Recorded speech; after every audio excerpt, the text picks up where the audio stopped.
Hey, it's Darlene, and I've already worked on this layout, but what I'm going to do is make that one page into a two-page sketch or a two-page layout. So I grabbed the same pattern papers, but unfortunately I didn't have any more of that red and white plaid paper because I got that from my scrap bin, but it's okay. I work out something else and I think you'll like it.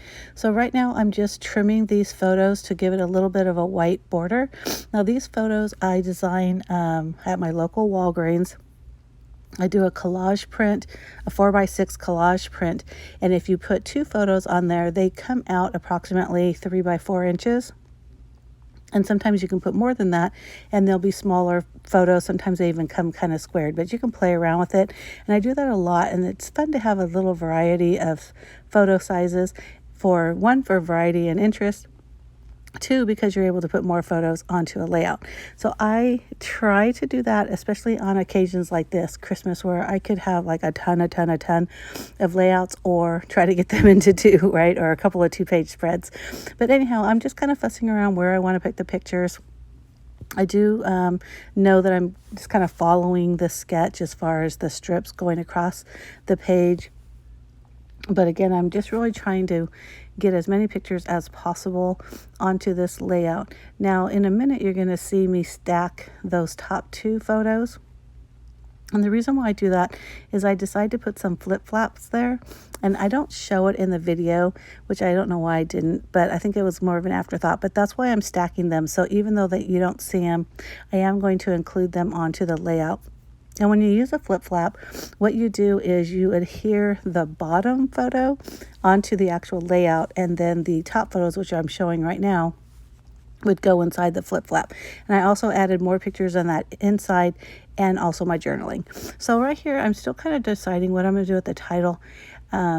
But right now, I decided to pull the Santa paper because of the red in there. I thought it kind of flowed well, even though it's not a check. But I didn't have anything else like that.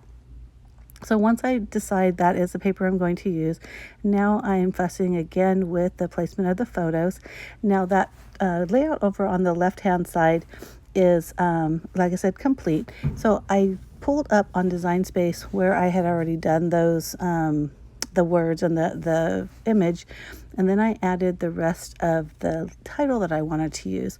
Now, even though that title already says Believe in the Magic of Christmas, I don't need the believe because it's already on that left-hand side. So I'm going to contour the word believe out, and the word magic is in a different color, which I still want to remain different color. So I just contoured out all of the little stars because I'm going to use the original size stars that I use that are on that left-hand page. I hope that makes sense. If not, leave me a comment and I'll be sure to answer your questions. But it's actually a pretty simple thing to do, especially with that contour button.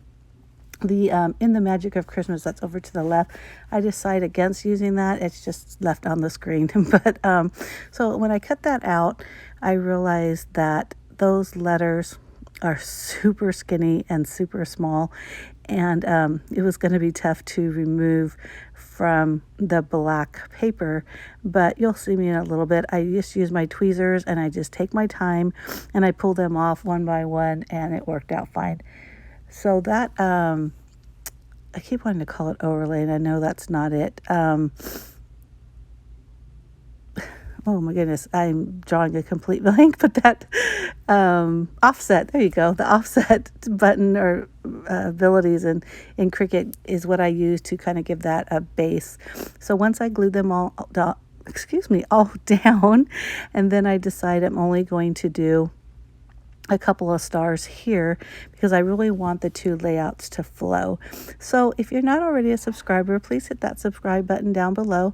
I do at least 2 videos a week. One will always be scrapbooking, and the second is whatever it is I'm creating in the Command Center, which is the name of my craft room and also my blog. And that could be cards. I do a lot of junk journaling, Cricut stuff, just random stuff, but it's a lot of fun. I do have separate playlists if you're only interested in one thing or the other, but go ahead and check those out. I try to make my videos about 10 minutes, more or less, mostly less, but anyhow, I'm having a lot of fun, and I hope that you enjoy these videos. So I love how that word magic is in red, and you can really see that pop out. And once I decide, it's kind of centered and it's in the place I want it to be, I'm going to glue down those stars. And again, those stars are the same size and type as the stars on the left-hand side. And I just use some Nuvo liquid glue to adhere that down. That's just kind of the easiest thing to do. It kind of gives me a little bit of wiggle room if I have to place it in the in a certain spot. So I really like the way that's flowing, but I started noticing that word believe that's over there on that left-hand corner, I think it would be better off if I could move it over a little bit. So I was really careful and really happy that it did end up coming off without tearing anything. So I just adhered it over to the right, and I felt like it flowed better that way. And it also left some room on that left side of it. And what I did is I just grabbed a strip of that Santa paper and added it there over there on the other side of the word believe. And so that way the 2 pages coordinated as well, because now we have that Santa paper on both sides. So I really like that. Super simple, nothing really fancy. And actually even the whole layout, except for the fact that I have a lot of pattern paper, which I think is really fun. And I did mat all the photos, or had like a white border around them, so that way they didn't get lost in the pattern paper. But I think that adds to these layouts, because if you look at it, again, it's really 2 strips on the bottom and that's it. I love that Santa sleigh over on the top. That's super fun. And that was just in Design Space, nothing special. Another thing I decided to do is I just cut out this little strip here, and I'm matching it over with the Santa. So again, it kind of looks like it overflows into the other page. As an afterthought, I kind of thought to myself, I should have just added that Santa paper, took off that red check, but then I decided against it because I really like it. I like that there's a lot of pattern paper there, and I hope you do too. If you like this video, I think I mentioned earlier, give me a thumbs up, leave a comment if you have any questions, and again, please hit that subscribe button if you're not already a subscriber. Hope to see you soon. Bye.